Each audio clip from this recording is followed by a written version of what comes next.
How does Sisyphus escape the hell of having to push a boulder up a hill only for it to fall back down once it gets to the top, and for him to repeat the process over and over and over again for infinity, for as long as the universe and time and this reality in and of itself exists, pushing the boulder up a hill only for it to fall back down? I get it. Before I didn't get it, but now I get it. To some degree, the only way for him to escape that hell is for him to just kind of accept the hell to which he finds himself, and to accept that this is the way things are, and to find a certain joy and a certain, responsibility in pushing it up the hill, to find something within this process of taking it up the hill and drop it back down that he can attach himself to in a way that he can ignore the fact that it's a hell. It's only a hell if you don't necessarily want to push the boulder up and down a hill. But if it's a responsibility, it's something that you have to do, if something that's a public service, something that helps the larger world, maybe it's not a hell at all. I have to tell myself that. I don't necessarily believe that. I do think it's somewhat of a hell. It is what it is. Every day, MSNBC and CNN has some kind of biased story, some kind of, contorted narrative that they push into the public, and mainly go in one very specific direction. Bernie Sanders sucks. The public doesn't like Bernie Sanders. He's not as popular as you think he is. When you're seeing these barn burner crowds, they're not all that excited in the way that they look like they're excited. Bernie Sanders falls into the number one position. It's ludicrous. I've shown this over and over and over again, and I swear to God, I'm going to make it my responsibility, like Sisyphus, pushing the boulder up that hill every day and finding some level of joy in doing so, just because it's something that needs to be done. And I'm going to do it. Every day that I can find a clip from CNN or MSNBC and do some level of propaganda, I'm going to show it as propaganda, and I'm going to scream, propaganda! They're gaslighting, while simultaneously claiming objectivity and non-bias. CNN gives Elizabeth Warren, brings a random nobody from Twitter on, and essentially gives Elizabeth Warren free ad revenue. If you're going to bring this nobody on, how about bring me on? Bias. Dispatches from bias. Welcome to the soapbox.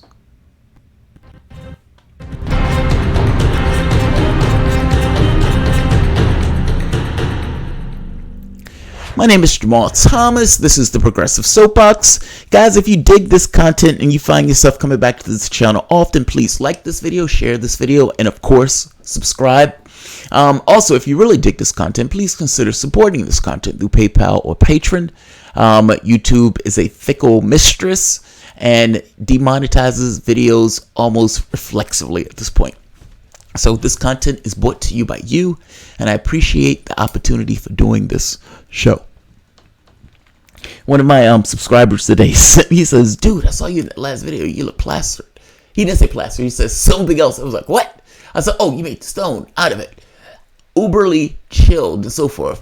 And I was like, well, technically it was a little bit of pot, tobacco, being up at 3 a.m, having worked all day, etc., etc., etc. But the video was fucking on point, so I'll take it. Bias. I want to talk about bias. That's what I want to talk about. Dispatches from the United States of America with a corporate media that's outright bias and discredits itself video after video after video. Because again, I kind of make this very clear point. You can say whatever you want.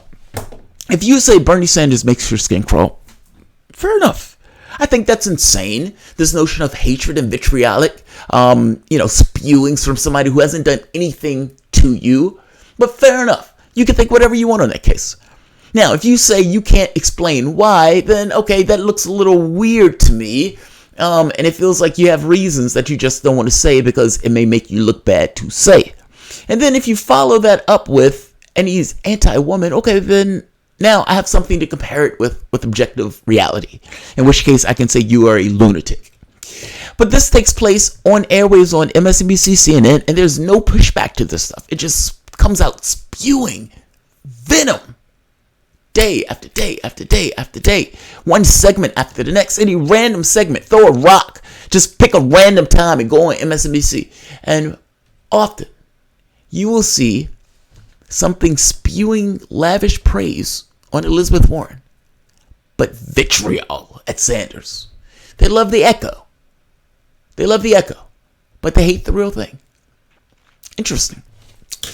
To make my point, this is Brian Williams, and I'm going to go through these fast because I've shown these before, but I use this only as a basis to make the argument. Meaning when I present this, I try to present this almost like if you were doing a court case. This is my evidence. This is what I'm using to present my case. Let's start here. This is Brian Williams. I'm going to talk about this a lot. And just to be clear, I want to explain the context to this. Bernie Sanders was complaining about the media. Bernie Sanders was attacking Washington Post, specifically headed, of course, bought by Jeff Bezos. The media freaks out. How dare you say that we're biased? Now, in order to kind of make the point that the media is not biased and to kind of push back on this, Brian Williams brings on somebody from the Washington Post, who Bernie Sanders was criticizing, the Wall Street Journal, who Bernie Sanders was also criticizing, and this person, a random nobody, an anonymous tweet. And they bring up this anonymous tweet in order to attack Bernie Sanders by subverting the My Bernie story. My Bernie story was trending that day. And My Bernie story was essentially people saying, this is the reason why I'm supporting Bernie Sanders. There were so many people that were doing it. It was trending.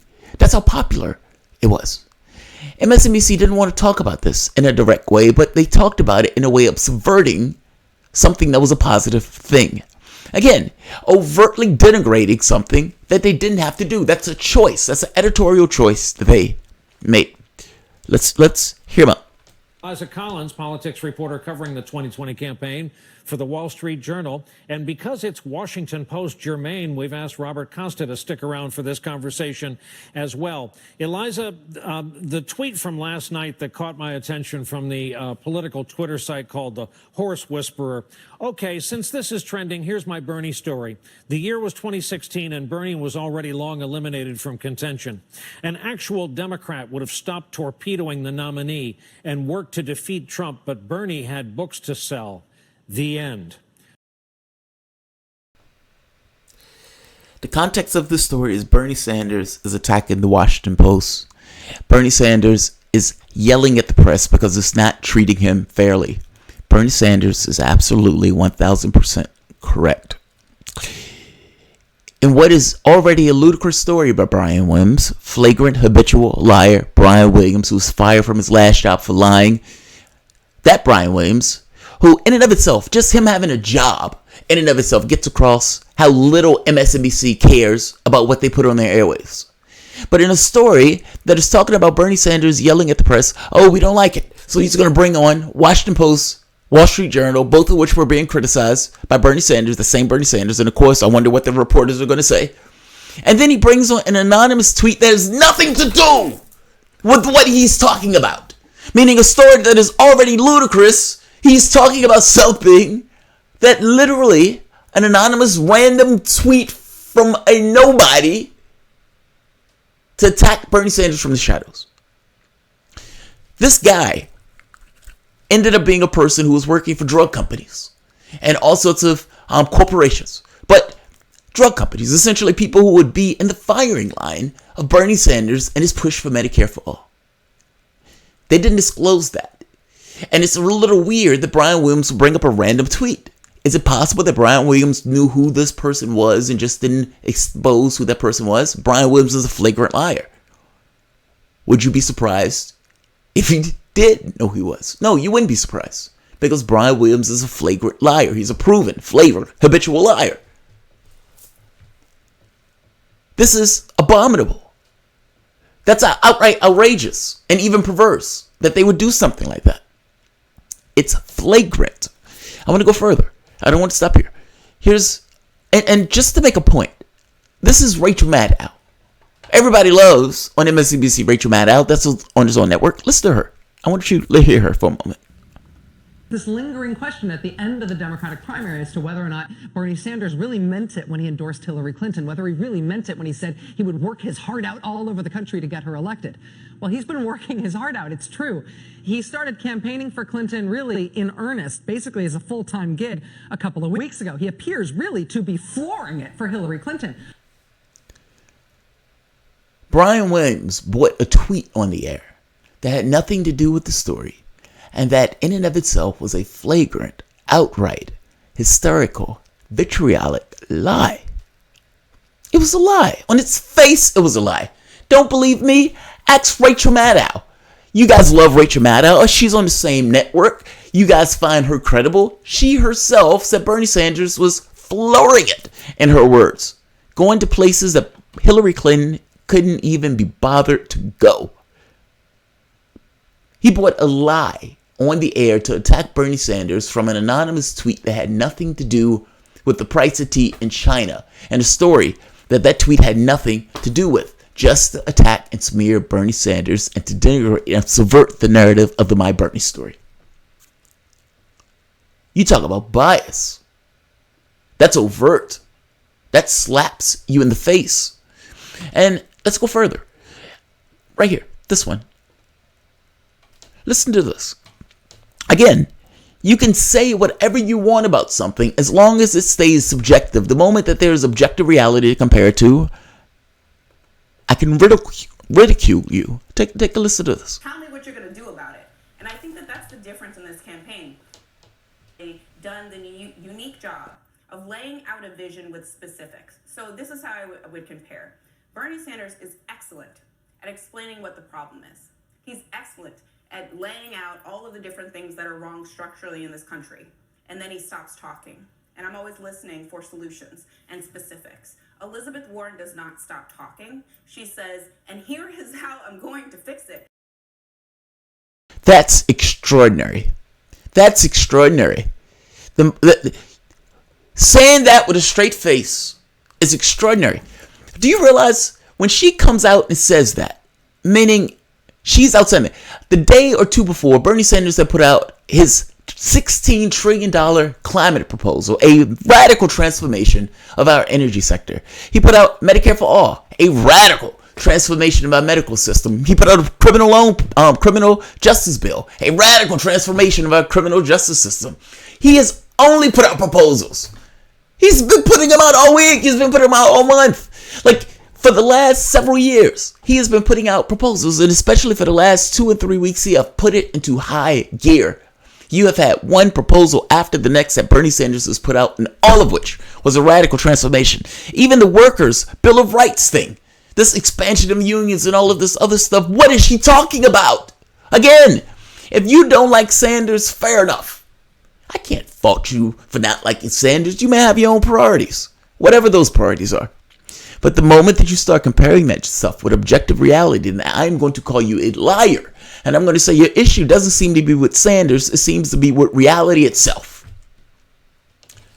Her issue is with reality itself. But no one on MSNBC will call her on what are outright, just flagrant lies. Brutal lies. They want to push Warren and ding Sanders. Raise up the echo. Hit the guy who's the real thing. You realize MSNBC are millionaires, paid by billionaires. I say that because I want to instantiate that in your mind when you're seeing these people give their point of view. MSNBC wants Warren. That's the corporate choice. That is the fudgeable, shapeable factor. That is the person who would take all sorts of cash. And that is a person who, I would argue, that taking that cash for the most part has the exact same reins on it as anybody else who's taking that cash. If you don't like it with one, why on earth would you like it with the other? And if you're sick of the system the way it is, why on earth would you fall back into that particular system when you have the opportunity to actually, literally, pull yourself out of it? When there is someone in the race that is not taking cash like that and does not have the same biases associated with taking that cash. They're pushing Warren. Look at the one today. So this one came out today, CNN. Again, same motif, pushing Warren. It's a theme, it's a pattern. Again, any random day, you'll see it. CNN giving Warren essentially a campaign ad for some random Democratic strategist on Twitter. A random guy. I think he has 6,000 followers. He's a nobody. I'm sorry. I know your mama likes you, but in the sense of political space, a national network, you are a nobody. And they're plucking this random nobody to essentially give Warren airtime in what amounts to a political ad. Free advertising. Where's the FEC? Several Democrats in his top spot. Barefoot has decided he is now all in for Senator Elizabeth Warren. Barefoot making his... Just to be clear, Barefoot was all in for Warren already. CNN is acting like this guy, I was mulling. I didn't know what I was going to do. I was pulling my face. I wasn't sure what I was going to do. And then I chose Warren. Everything was at the last moment. And then the sky just fell apart. And I just knew. I just knew. I just knew it was going to be Warren. Bernie Sanders is unfortunately having a good rollout. Actually, this is same guy. This is in May 2018. Danny Barefoot, the one that she's bringing on that was mulling things over and just didn't know who he was going to vote for. And now at the last minute has chose Warren. I don't always cross-post content across multiple social media platforms, but when I do, you can trust it's the hate on Bernie Sanders. That's May 2018. This guy who apparently, according to CNN, just randomly came across, I was mulling and I couldn't figure out what I wanted to do. And, February 2017, Bernie Sanders and his petulant supporters have always been and will always be the whiny, sniveling, sore losers. Yeah, this guy really seems like he's just, mulling it over and just finally has come to this notion of, okay, I'm going to choose, I'm going to go with Warren for some unspecified reason. Yeah, that's what I'm going to do. Here's another one. February 2019. Let's see, I read that one. There's another one. I guess my point is, going all the way back to 2017, this guy knew exactly who he was going to choose. And with the certain vitriol that he's spewing in the direction of Bernie Sanders, it seems like he always knew who he was going to choose. He was a Democratic strategist, and seemingly a conservative one. And at the very least, having a certain degree of animosity towards one Bernie Sanders, and have seemingly had that animosity for the last 2 years. CNN presenting him as if, he just, was tortured by this choice. And he finally, at the last minute, figured out who he was going to choose. I'm pointing out to you that is nonsense. This guy was that way for years, not just coming to a conclusion. My point is, there's a difference in the presentation. If you're dealing with a regular person who's finally coming to some kind of conclusion about who they wanted after mulling it over, that is different than somebody who's a Democratic strategist who already had a fixed political opinion in regards to who they wanted to choose. He's pushing Warren. If CNN would have just looked over his Twitter feed, going all the way back to 2018, it makes the story, right off the bat, problematic because it is dishonest. Let's keep going.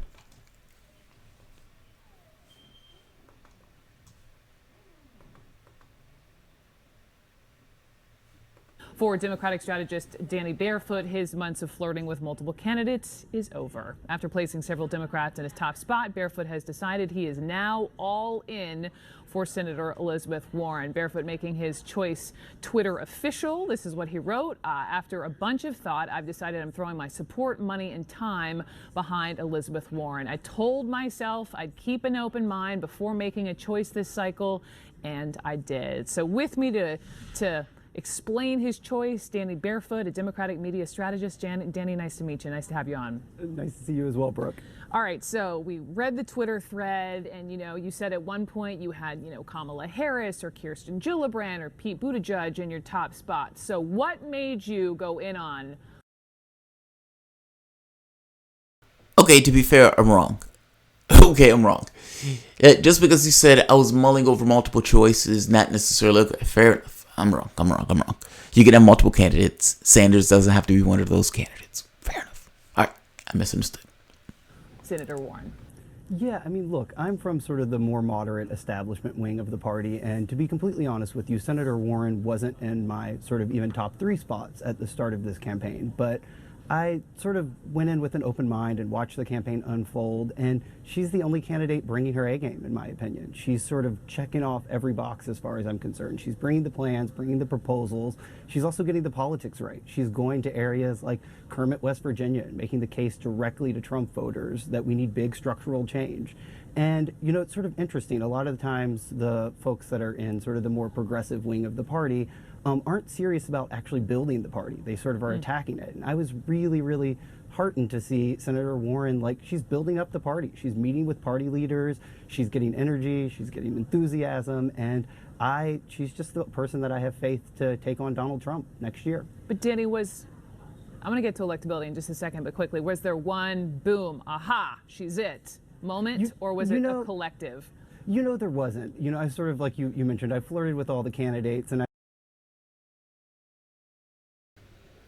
She should bring me on. This guy's a nobody. She's literally giving some random nobody on Twitter all of this airtime to talk about how awesome Elizabeth Warren is. I mean, that's astonishing. This guy's nobody. This guy's nobody. And I don't mean that in the sense of like to denigrate him per se. I'm just saying it in the sense that the argument of objectivity and unbiasedness and all of this other stuff, and there's a decided direction of going any particular direction of pushing a particular candidate. You brought on some random guy to tell you how awesome Warren is for an entire section. That's amazing. This is essentially a campaign ad for Elizabeth Warren. That's exactly what it is. Done under this notion of just journalism. You know, here's a campaign ad that I am pushing about how awesome Senator Warren is on a network that's supposed to be about news and to some degree of objectivity. This is lack thereof of objectivity. Objectivity has nothing to do with this process at all. This is a campaign ad.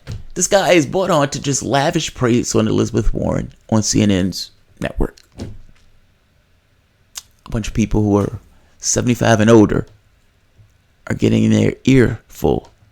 I'm just amazed by this. I mean, don't get me wrong. I don't have this notion that these guys are going to be fair in this sense. So, you know, I'm not like my other lefties in a sense where when I attack the media organizations, I'm not attacking them from this thing like, oh, I'm shocked and chagrined that people of a particular class that in no way have my interests or my vulnerabilities is not going to represent my interests fairly and honestly when they do their particular media thing. They're not going to do that at all. They're going to represent their own interests. Their own interests, for the most part, is Elizabeth Warren.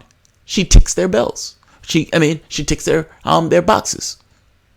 Is she going to allow this particular system that we've been able to enrich ourselves to stay in place? Yes. Ding, ding, ding, ding.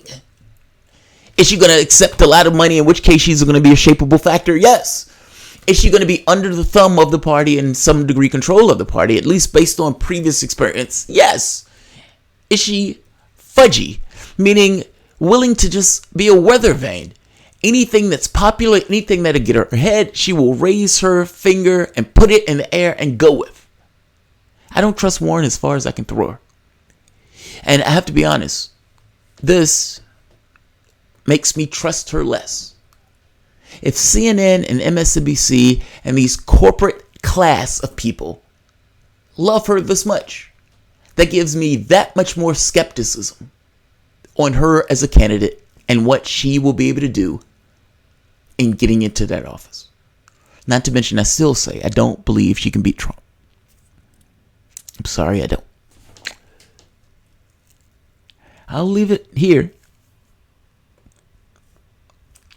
I've ridiculed CNN and MSNBC, Not because I have an expectation per se that they're going to be fair and honest and unbiased in their coverage. I do so because they give this notion that they're fair and biased and honest in their coverage. They're not fooling me in this. I'm not like my other lefties that have this notion that these guys are going to be traitors to their class and represent my interests. No such thing. I ridicule them because they allow me to ridicule them. Each story like this that they do further discredits themselves, and as they further discredit themselves, I will ridicule them further. You said you're non-biased, not me. You said that you're objective. I didn't say that. I don't think that at all. In fact, I've said before, I am suspicious of people who claim objectivity. I'm very suspicious of those people. Objectivity doesn't exist. You got to always put your goalpost somewhere. Where do you put your goalposts? And if you're telling me that you're putting your goalposts in a position that is objective, like a God's point of view, then I am going to be dramatically suspicious of you. Under the guise of objectivity and non-bias, they are giving Elizabeth Warren a campaign ad. And this is on any random day. They would be attacking and denigrating Sanders in some of the most vitriolic, hysterical speech, while simultaneously upgrading and elevating Warren. That in and of itself should give you a certain degree of suspicion with Warren. Why do people of this class love her so much? Why do the people who give money to the Democratic Party love her so much? Why does the established wing of the Democratic Party love her so much? Why? Why? When the corporate types were talking to Kamala Harris and the press was there, and they say, yeah, Warren's not here, but, you know, they still talk about her. Those connections are still fresh. And after the election, she would go and she would get that money, just like any other candidate that was going to get that money. And at the point, you're trapped. And she's played you for suckers with a gimmick of not taking money in the primary so she can stand beside Sanders and say, see, I'm not taking money. And then get out and take money like anybody else. At which point you're stuck getting something that you didn't want. It's a gimmick. It doesn't even make sense.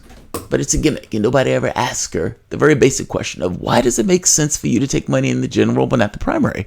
Why? That doesn't make sense at all. All right, I'm going to end this. I don't want to keep this one long. It's early in the morning, and I have several that I need to do today before it gets too late in the day. Black leadership analysis. Oh, thanks, man. It's gone far too long. 27 minutes is way longer than I wanted. But I'll leave it here. Like, share, subscribe. Thanks all.